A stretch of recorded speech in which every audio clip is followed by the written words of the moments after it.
नमस्कार साथियों, मैं आपका साथी डॉक्टर प्रदीप कुमार आपके सामने आया हूँ अपनी कविता सुनाने। यह कविता लिखी थी मैंने 26 सितंबर 2005 में। ये मेरी 186 नंबर की कविता थी और कविता का शीर्षक है चली गई।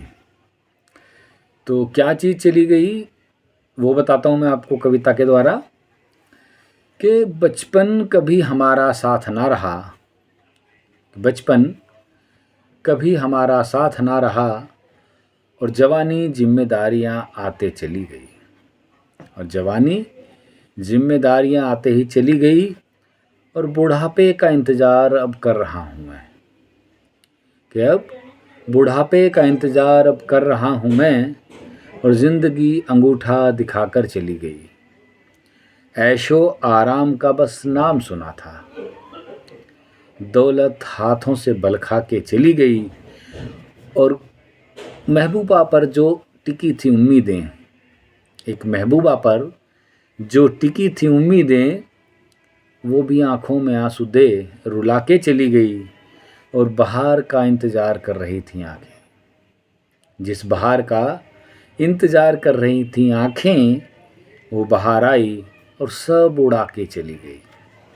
और यारों का आसरा बच गया था बस, एक यारों का आसरा बच गया था बस, वो दोस्ती भी हाथ छुड़ा कर चली गई और ज़िंदगी भर किया था जिस पर भरोसा, दामन वो भी अपना बचा कर चली गई।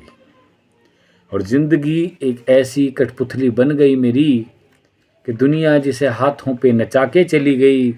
उम्मीद का दामन हाथ में था अभी, उम्मीद का दामन हाथ में था अभी, जीवन की धार उसको बहा के चली गई और आँखों में चेहरा उसका बचा था बाकी, आँखों में उसका चेहरा बचा था बाकी, रोशनी उसे भी बुझा के चली गई और अलग हुई रूह जब जिस्म से प्रदीप,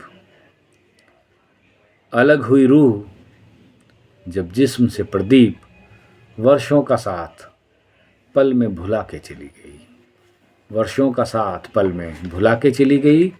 लेकिन मैं उम्मीद करता हूँ कि आप मुझे वर्षों तक नहीं भूलेंगे और मैं आपको जीवन भर नहीं भूलूँगा। इसी वादे के साथ फिर होगी मुलाकात। तब तक के लिए धन्यवाद, शुक्रिया, थैंक यू, नमस्कार।